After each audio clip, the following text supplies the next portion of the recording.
일본의 한 온라인 매체에서 한국은 일본의 이웃이 아니다 라고 해서 파문이 일고 있습니다. 얼마 전 아베의 총격 사망 소식이 한국에 알려지면서 일부 네티즌들의 발언 소식이 일본에도 전해졌는데요.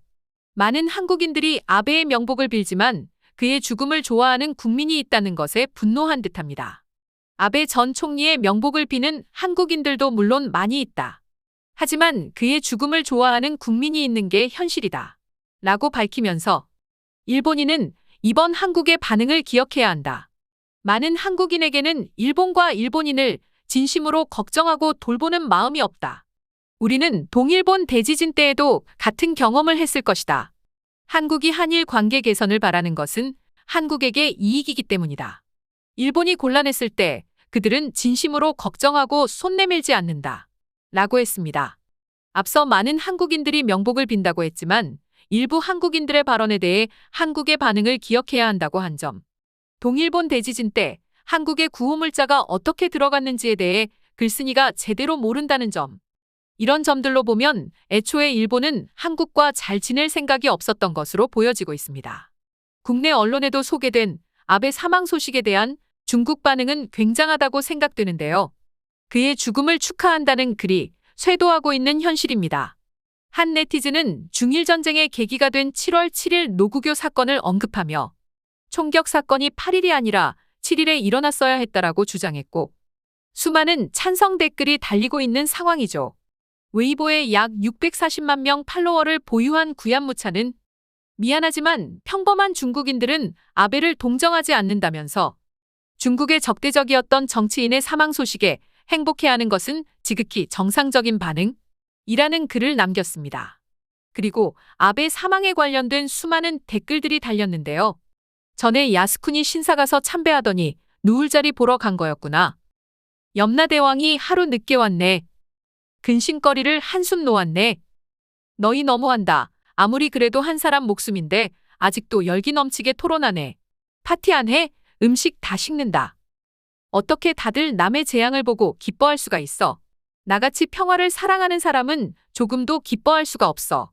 용의자가 무사히 빠져나오지 못했잖아. 사망으로 일단락된 거지. 또 업데이트되는 건 아니겠지. 좋아. 이렇듯 중국의 인터넷 반응은 아무리 그래도 고인한테 무례하다와 아베가 한 짓을 생각해라. 이렇게 두 개로 나뉘는데 후자가 훨씬 많은 상황입니다.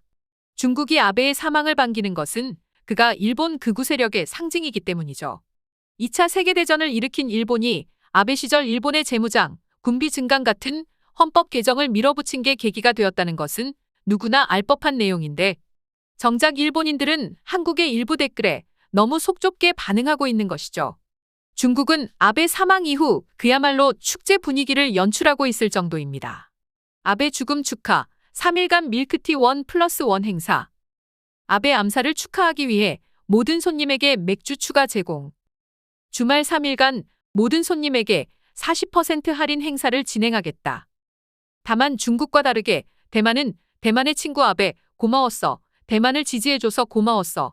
라고 하니 대만과 중국의 반응은 극명하게 갈리고 있는 상황입니다.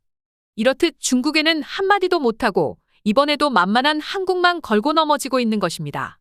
이에 워싱턴 포스트는 한국과 중국의 역사 문제를 언급했습니다. 한국과 관련 아베 전 총리가 2015년 위안부 합의를 통해 다수 여성의 명예와 존엄에 깊은 상처를 입힌 문제라고 인정했지만 이후 일본에서 위안부 강제 모집을 부인하거나 성노예를 반박하는 일이 발생했다는 점, 아베 전 총리가 2차 대전 전범이 있는 야스쿠니 신사를 참배하는 등의 행동으로 한국, 중국과 관계를 오랫동안 경색시켰다. 아베 전 총리와 한국의 관계가 중국에 비해 훨씬 더 복잡하다. 아베 전 총리는 일본이 한국인을 강제 노동에 사용한 정도를 경시하고 일본의 식민 지배가 한국의 근대화를 도왔다고 시사했다. 이같이 해외 언론에서도 일본의 과거사를 비판하는 기사가 나왔습니다. 과거 관동 대지진 때 한국인이 우물에 독을 풀었다와 같은 내용을 퍼뜨리며 대규모 학살을 자행했었죠. 지금은 내렸지만 한국인이 배후에 있다는 내용이 곧바로 나온 것으로 전해집니다. 이러니 이웃나라인 한국은 특히 일본을 믿지 못하는 거죠. 이런 내용 역시 해외 언론에서도 다뤄지고 있는데요. 한국은 아베 전 총리의 사망이 일본 내 한국 국적자에 대한 증오 범죄를 부추길 가능성에 대해 특히 우려하고 있다. 라고 전했습니다. 이렇듯 동아시아의 상황이 급박하게 돌아가는 가운데 일본의 우경화가 급속하게 진행될 것이라는 우려도 나오는데요. 미디어에서는 연일 역시 아베 전 수상을 미화하기도 하고 좀 우상화하는 이러한 보도 분위기도 많이 있다. 아나운서들이 장례복을 입고 나와서 보도를 하고 있기도 하다. 일본 언론의 이 같은 보도가 이번 참의원 선거 결과 자민당 압승에 큰 영향을 미쳤다. 아베 전 총리의 피살 사건으로 특히 많은 영향을 미쳤던 곳이 여야 격전지라고 하면서 어떻게 보면 아베가 죽어서 남긴 정치적인 생각을 위한 선거였다고 평가했습니다. 이렇듯 우리는 일본의 우상화에 대한 경계를 해야 될 것이고 동아시아 평화를 해치는 일본의 군국주의화에 적극 반대하는 모습을 보여야 할 것입니다.